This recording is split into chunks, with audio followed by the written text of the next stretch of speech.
Hi guys, today we'll be speaking about the mental aspect of fear. So I guess for me, mental means understanding. It's the only way to go, isn't it?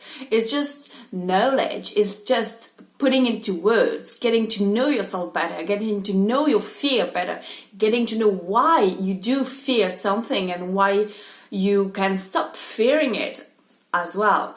So there are different ways to do that. You can journal. It's always a good way. There are good prompts that help you dig a little deeper into your mind and get to know yourself a bit more.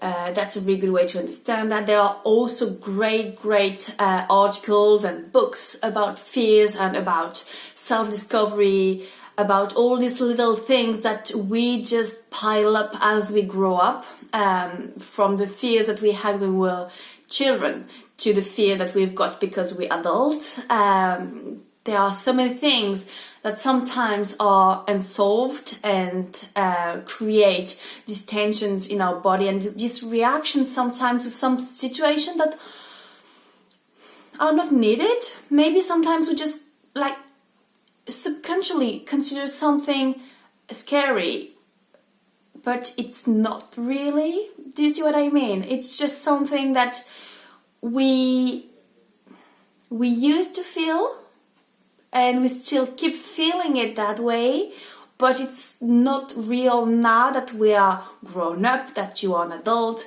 that you've learned so much, that you've already come such a long way.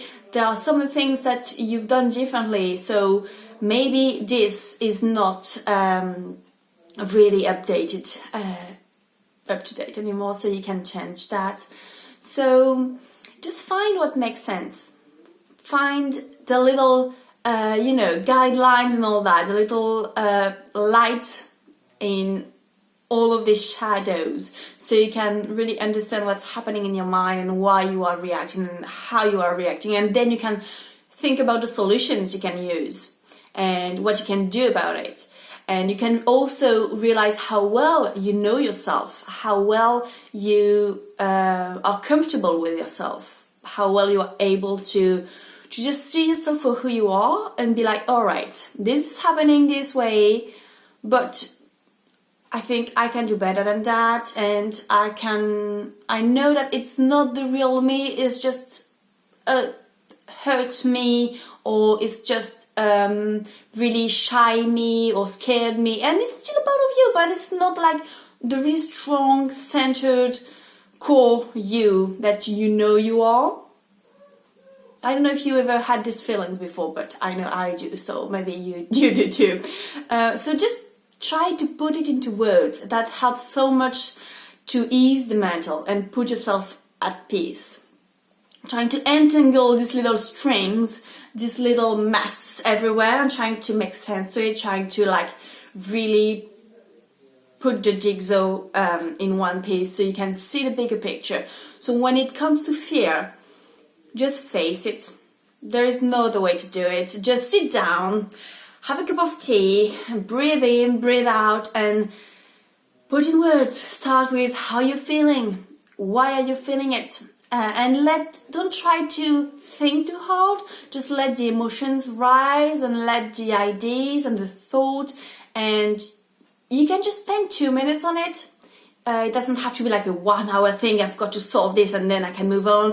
No, it can just be a small thing, and then step by step and day by day, you just like wake up one day and it will be solved, and you'll be like, oh, actually that was why, and now I feel like I've solved that and I can move on, and that won't be something that would be bothering me anymore.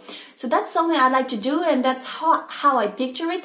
I sometimes just like create this little background task that will work by itself and sometimes give me some insight and highlights, but most of the time I won't be really thinking too hard about it. So there are different ways to do it, different approaches, and you've got to find the one that works for you and the one that works for this situation, because sometimes the fear just goes so deep you can't face it for real. It's just too scary. So you've got to like approach it slowly, be like, okay, let's just be here right now, and maybe a month later you can come a little closer. And some of the times it would be something much easier to approach, and you'd be like, okay, I know this, I've been there, actually I know that I can solve it like in an instant just because I'm shedding some light on it and it makes sense, and yeah, I can move up because I'm just that good. That doesn't happen really often, but it could be something. So you can see there are, again, different ways to do something, solve some things, because you just have to know yourself, know what's the best for you. And I'll see you tomorrow on that note for the emotional bit. That will be awesome as well. Take care.